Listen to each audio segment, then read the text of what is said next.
معزز سامعین گرامی قدر، ایک بات میں آج آپ کے سامنے اور بھی رکھنا چاہتا ہوں جو متعدد مرتبہ آپ کے سامنے رکھ بھی چکا ہوں۔ ہمارے معاشرے کے اندر، ہمارے ملک کے اندر اس ٹائم عجیب افراتفری کی کیفیت ہے۔ بیماری کا کیا حل ہے؟ بیماری کا حل ہے جی مسجدیں بند کر دو۔ مزید حل کیا ہے؟ مزید مسجدیں بند کر دو۔ مزید حل کیا ہے؟ اور مسجدیں بند کر دو۔ اچھا اور حل کیا؟ لاک ڈاؤن کر دو۔ مزید حل لاک ڈاؤن بڑھا دو۔ کتنے دن؟ 14 دن۔ پھر کیا حل ہے؟ 28 دن۔ پھر کیا حل ہے؟ مزید 28 دن۔ پھر کیا حل ہے؟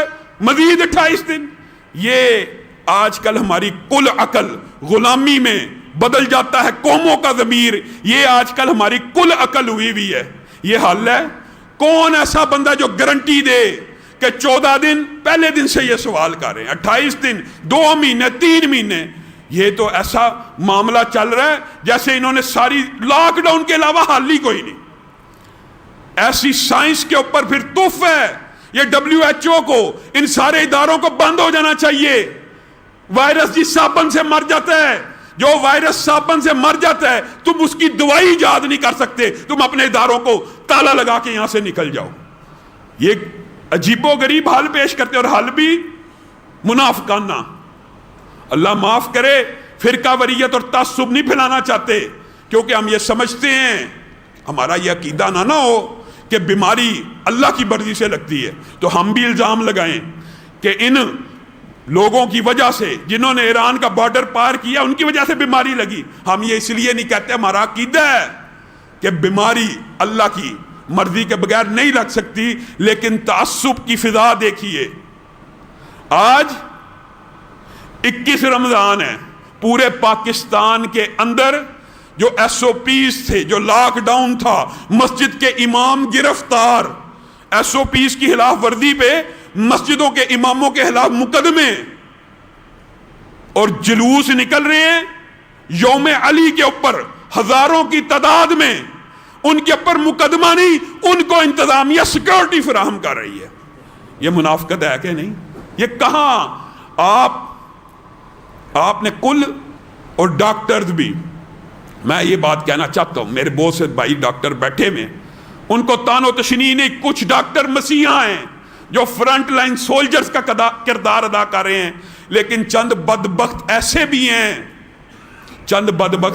اور بعد نے میرے ساتھ ایک ٹی وی پروگرام کے اندر بیٹھ کے کہہ دیا، علامہ صاحب پاکستان میں بھوک سے کوئی نہیں مر سکتا۔ انہوں نے نہ غربت دیکھی، نہ غریب دیکھے، لوگ خودکشیاں کرنا شروع ہو گئے ہیں، لوگ اس خوف سے مرنا شروع ہو گئے ہیں، اس خوف سے۔ کل ایک نوجوان نے زندگی کی بازی ہار دی کہ اگر مجھے کرونا ہو گیا تو میرا جنازہ کیسے ہوگا؟ اس خوف سے، اس دہشت سے لوگ میرے قریب نہیں آئیں گے۔ اور ڈاکٹر، اللہ کو گواہ بنا کے کہتا ہوں، سینئر ڈاکٹر بیٹھ کے آف لائن کیمرے میں مجھے کہہ رہے ہیں، جو بات ہم اٹھاتے تھے نا کہ زندہ انسان کو ٹریٹ کیا جائے، زندہ انسان کا علاج بھی ہوگا، جیسے ہی میت میں منتقل ہوا نہ غسل ہوگا، نہ علاج ہوگا، نہ کفن ہوگا، تابوت میں ڈال کر کپڑے میں لپیٹ کے اس کو کوڑا کرکٹ کی مانند دفن کر دیا جائے۔ ڈاکٹر نے آف لائن کیمرے میں مجھے کہا، اللہ کی قسم یہ صرف WHO کی اور ان پروٹوکولز کی وجہ سے ہو رہا ہے، ورنہ مردہ نہلانے میں کوئی مسئلہ ہی نہیں ہے۔ بتائیے یہ ظالم نہیں ہے پھر ڈاکٹر؟ زندہ انسان سے وائرس پھیلنے کا خطرہ زیادہ ہے مردہ سے۔ اگر کوئی ایماندار ہوتا نا، اب پھر بندہ کس سے شکوا کرے؟ کسی کو عقل ہوتی تو لانگ ڈسٹنس شاور بنائے جاتے، بنانا مشکل ہے ہر شہر میں، فاصلے سے میت کو غسل دے دیا جائے کچھ فاصلے سے۔ اگر آپ اوپر سے نہیں دینا چاہتے ہمارے نوجوان، تو میں قرآن و سنہ موومنٹ کے نوجوانوں کو خراج تحسین پیش کرتا ہوں، بیچارے بھاگ رہے ہیں، دوڑ رہے ہیں، رات کے 2 بجے فون آ جاتا ہے، 3 بجے فون آ جاتا ہے، خدا کے واسطے ہماری میت کو نہلا دیں۔ جا کے نہلاتے ہیں، جا کے جنازے پڑھتے ہیں، لیکن ہمارے ملک کے اندر جنازے اور میتوں کو دفنانا مشکل کر دیا گیا۔ کس کی غلامی میں؟ ایک WHO کے پروٹوکولز کے لیے آپ نے اپنے شائع رضا جنازوں کے کم از کم اسی کے اوپر غور کر لیجئے، وہ آپ سے کتنے کو مخلص ہیں۔ آپ بھی ان کی اندھی تقلید کر رہے ہیں۔ وہ ڈاکٹر جو اس جرم میں شریک ہیں، شریک ہے کئی ڈاکٹر، کیا کرتے ہیں؟ ہارٹ اٹیک کے مریض کو بھی کرونے میں ڈال دیا، نمونیا کا مریض بھی کرونے میں، فلاں مریض بھی کرونے میں۔ کیا ڈاکٹر ملوث نہیں ہے؟ ظالم ہے وہ ڈاکٹر جو جھوٹ بول کے کسی اور بیماری کی وجہ سے۔ اللہ کا فضل ہے، رحمت ہے۔ میں تو پھر بھی یہی کہتا ہوں، بڑی کوشش کی ہے انہوں نے کہ پاکستانی مر جائیں، ابھی بھی 1000 سے اوپر نہیں جا۔ جناب مارچ کے اینڈ تک تباہی آ جائے گی، اپریل کے اینڈ تک تباہی آ جائے گی، مئی کے اینڈ تک تباہی، اور تباہی تب آئے گی جب اللہ چاہے گا۔ اور اگر اللہ نہیں چاہے گا، یقین مانیے جو گھروں میں چھپے بیٹھے ہیں، میں کسی کی دل داری بھی نہیں کرنا چاہتا، وباؤں کے دور ہیں، لیکن گھروں میں چھپ کر، نبی کریم صلی اللہ علیہ وسلم کے دور میں وبا نہیں آئی، صحابہ کے دور میں وبا نہیں آئی۔ یہ کون سے فتوے تھے جو دیے گئے بارش کے قیاس کر کے وباؤں کے اوپر فتوے دیے؟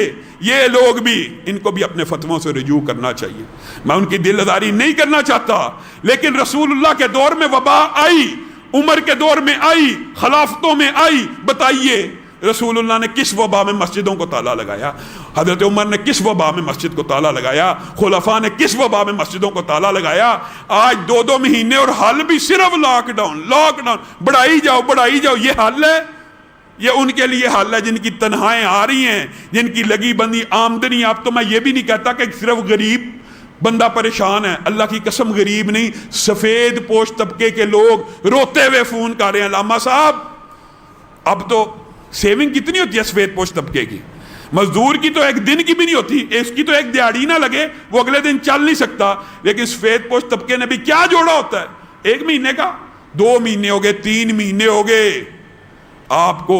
ہم خان صاحب کو یہ بات کہتے ہیں، آپ لاک ڈاؤن کا یہ جو فیصلہ ہے کھولنے کا، اس کے اوپر جم جائیے، پوری قوم اس فیصلے میں آپ کا ساتھ دے گی۔ اور یہ جو مذہبی منافرت پھیلانے کی بات ہے نا کہ ایک طبقے کو ہر قسم کے جلوس کی آزادی ہو، اور مسلمان کے اہل سنت کا جو پاکستان میں اکثریت ہے اس کو نہ اعتکاف بیٹھنے دیا جائے، نہ مسجد میں آنے دیا جائے، نہ کندھے سے کندھا ملانے دیا جائے۔ اس دوگلی پالیسی کو ختم کریں بازاروں کے اندر۔ اور یہ بھی میں بات بتا دوں، SOPs کا کریں، احتیاط کریں، لیکن یہ حل نہیں ہے۔ کون سا ایسا ڈاکٹر ہے جو گارنٹی دے کہ 20 دن 30 دن 1 سال لاک ڈاؤن کر لیں، ایک مریض بھی بچ گیا، کیا گارنٹی ہے دوبارہ نہیں پھیلے گا؟ ایک ہی گارنٹی ہے، اللہ کی قسم، ایک ہی در ہے، ایک ہی آستانہ ہے جس سے مسلمان بیماریوں سے بچ سکتا ہے، وہ رب کا آستانہ ہے، وہ رب کا دربار ہے، وہ رب کا۔ جو گھروں میں چھپے ہوئے تھے، میں طنز نہیں کر رہا، جتنے کرونا کے مریض ہیں نا ان میں سے اکثریت وہ ہے جو گھروں میں آئسولیشن میں اپنے آپ کو چھپا کے بیٹھی ہوئی تھی، مسجدوں سے دور تھی۔ اور اگر خدا ناخواستہ مسجد سے کوئی بندہ ایسے اللہ نے بچا لیا، اللہ کا کرم ہے کہ مسجد کا نمازی بیمار نہیں ہوا، اگر ہو جاتا تو معاذ اللہ پھر آپ میڈیا کی حالات دیکھتے، کیسے کیمرے لے کے سراہوں کے اندر سے مسجدوں کی فلمیں بنانے والوں کو آج جلوس نظر نہیں آ رہے، بازار سڑکیں نظر نہیں آتی، ان کا سارے کا سارا ٹارگٹ مسجدیں ہی مسجدیں ہیں۔ اللہ تعالیٰ ان کو بھی عقل سلیم سے نوازے، اور اللہ تعالیٰ پاکستان کے اندر سے یہ وبا ختم فرمائے۔ اللہ نے فضل کر دیا ہوا ہے، یہ جو مرضی ڈراتے رہیں، خوف و خراس ایک اتنی بری عادت ہے، آپ نے معاشرے کے اندر سے اس کو بھی ختم کرنا ہے۔ اور ہم حکومت سے مطالبہ کرتے ہیں کہ جتنے کرونا کے مریض، اگر ان اول تو اتنے واقعات آ چکے ہیں جعلی اور جھوٹے، کوئی بندہ کسی مرض سے مر رہا ہے اس کو کرونا میں ڈال دیا گیا، بالفرض آپ نے یہ میتوں کو کرونا کے کھاتے میں ڈالنا، تو بھی آپ ان میتوں کے غسل کا انتظام کریں۔ اگر آپ کے پاس ڈاکٹر غسل دینے والے موجود نہیں ہیں، ہمارے لڑکے جا کے غسل دے کے آئیں گے، آپ انتظام کیجئے، ایک SOPs بنائیے کہ میت کو ایسے غسل دینا ہے۔ ہمارے لڑکے بغیر ان SOPs کے بھی آج غسل دے رہے ہیں۔ تو اگر آپ ایک کمرہ بنا دیں، دور سے شاور سیٹ بنا دیں، یہ کوئی کام مشکل ہے؟ اس کے لیے کوئی ایجادات یا سائنس کا ہونا ضروری ہے؟ آپ نے سائنس کے اندر تو ویکسین ایجاد کرنی ہی نہیں، اور ان کو تکلیف بڑی ہوتی ہے۔ کفار کے خلاف بددعا کر دی، انہوں نے ویکسین ایجاد کرنی تھی۔ یہ بدبختوں نے انڈیا کے اندر مقبوضہ کشمیر میں ایسا لاک ڈاؤن کیا ہوا ہے، ان کو کیا، ان کا ضمیر نہیں جاگے گا؟ برما کے مر جائے نہیں جاگے گا، انڈیا میں مسلمان مر جائے نہیں جاگے گا، فلسطین میں مر جائے نہیں جاگے گا۔ ان کا ضمیر تب جاگے گا جب آپ کسی کافر بدبخت ملعون کے خلاف بددعا کریں گے، سب کا ضمیر جاگ جائے گا۔ اللہ تعالیٰ نے دو واضح گروہ اور طبقات بنا دیے ہیں. میری علماء سے بھی درخواست ہے اور گزارش ہے، آپ رجوع کر لیجیے، رجوع کا ٹائم کھلا ہے. یقین مانیے آج لاک ڈاؤن کے خاتمے کے لیے ایک منظم آواز اس لیے بلند نہیں ہو رہی علماء کی طرف سے کہ علماء تقسیم تھے، علماء اہل سنت بٹے ہوئے تھے. انہوں نے جس بھی مسلک سے تعلق ہے بغیر تعصب کے وہ ایک ہیں، وہ شیعہ ایک تھے، ان کے جلوس ہوئے ہیں، ان کی عبادتیں ہوئی ہیں. انہوں نے آج پورے پاکستان میں جلوس نکالنے ہیں، نہ کسی میڈیا کو نظر آنے ہیں، نہ کسی انتظامیہ کو، نہ کسی حکمرانوں کو.